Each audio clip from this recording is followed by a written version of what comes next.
It's everyone's friend, it's Tyler. It's everyone's friend, it's Tyler. Got more questions, but I tell you, if you have a problem figuring out whether you're for me or Trump, and you ain't black, and you ain't black, and you ain't black. Hey guys, Tyler here.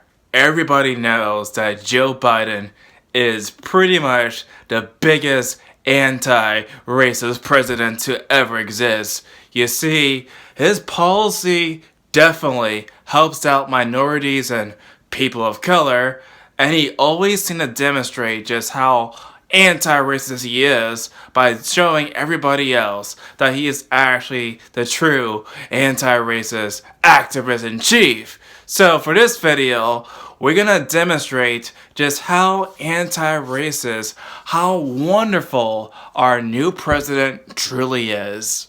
New Biden administration just announced Underground Railroad hero Harriet Tubman will kick off notorious racist Andrew Jackson's ass off the $20 bill. How do you feel? Well, if you really want to know my answer on how I truly feel, I honestly think that putting your priorities into changing the $20 bill into Harriet Tubman is super uber progressive. You see, we need to actually focus our time, our energy on something as frivolous as a dollar bill, you see, and not actually focus on stimulus checks that actually help out Americans. You see, the design of a $20 bill is more important, obviously, in comparison to American lives. But wait, guys, that's not all. That is not all. You see, our anti-racist president is making sure that equity is going to be used throughout the whole entire government, because you see, there's not enough minorities, and that's why we need equality of outcomes in our government and everything else in society. Look, in the weeks ahead, I'll be reaffirming the federal government's commitment to diversity, equity, and inclusion and accessibility, building on the work we started in the Obama-Biden administration.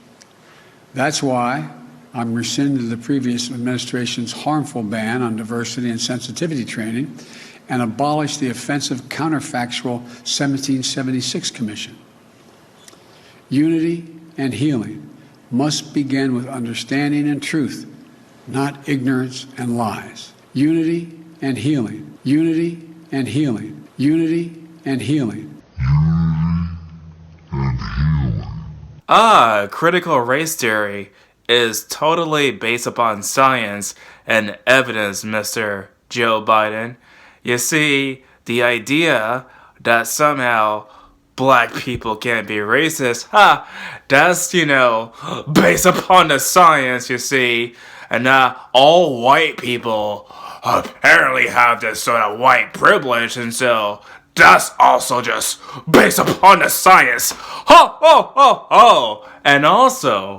And also, you see, this idea that somehow we need to be segregated and that positive discrimination supposed to be, of course, beneficial for anti-racists.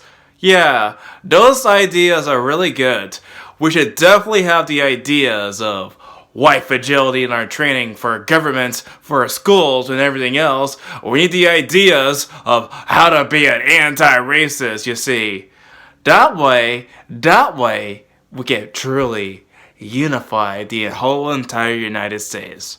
Well done. Well done. Today, I'm also issuing an executive order that will ultimately end the Justice Department's use of private prisons, an industry that houses pretrial detainees and federal prisoners. This is super rich coming from him, considering literally that this dude was the one behind the crime bill of 1994. Not only that, but also Harris is also well known for putting black people into jail, into prison. So it's so funny, like they talk about ending the private prison system, right? But they really actually benefit from that kind of stuff. You see, it seemed as though, of course, like people hated how Donald Trump was just too blunt, right? But I prefer him trying to, be blunt and say whatever, and compare it to these kind of people who just, try to hide their true intentions, right? Because people like Joe Biden and these other kind of presidents who try to hide their intentions are like the worst type of presidents. I'd rather have someone, try to spit out what they really mean. Someone like Donald Trump in comparison to someone who actually, try to hide their evil intentions, really. Because to me, that is more honest, more truthful, in comparison to saying, like, you see, we want unification, we want diversity level. It's like, they always try to lie. Always try to lie. But wait, guys, there's more! More! We've hit the ground running to embed equity throughout the administration. On day one, the president signed an executive order directing an unprecedented whole-of-government initiative to embed racial equity across federal policies, programs, and institutions. That starts with a review of policies and institutions to redress systemic racism where it exists and to advance equity where we aren't doing enough. It's so curious that Mrs. Suzanne Rice is claiming that they want to fight against systemic racism. Well, literally, your policies right now is actually examples of systemic racism. Because back then, like, I did not really, truly, honestly believe in this concept, right? Because, like, I know for a fact, of course, like, during the Civil Rights Movement, of course, there was actually systemic racism against black people, against minorities, thanks to Jim Crow, thanks to segregation buildings, and so on. And so, obviously, systemic racism actually existed in the past prior to the 1964 Civil Rights Act of that year. So, it seemed as though, like, the whole entire idea of just hiring people just because the government is not diverse enough, that to me is literal systemic racism.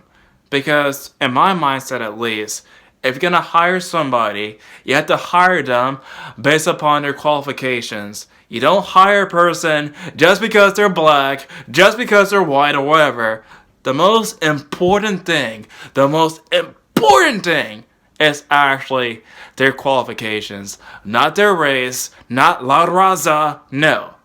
The most important thing to hire a person from is, yes, their qualifications.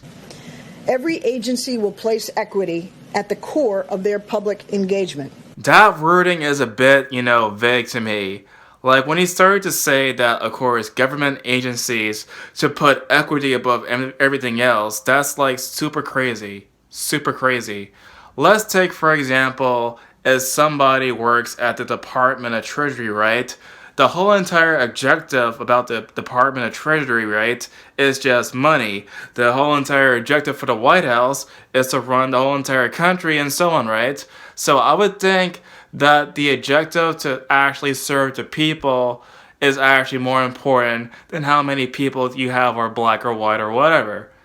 But for some strange reason, in their own personal mindset, you see, anti-racism is more important, way more important than actually serving the people that trusted you to serve them on their behalf. Their policy design and program delivery to ensure that government resources are reaching Americans of color and all marginalized communities, rural, urban, disabled, LGBTQ+, religious minorities, and so many others. Oh yes, let's just list all the freaking minorities right here. I personally identify as trans nigger from outer space because the gay niggers from outer space are obviously, the people that are less superior and less impressed than me. So yeah, I'm on top of the oppression Olympics. The president has put equity at the center of his response to the COVID-19 and economic crises. His executive orders signed last week deliver rent relief, student debt reprieve, and emergency food assistance to families across the country.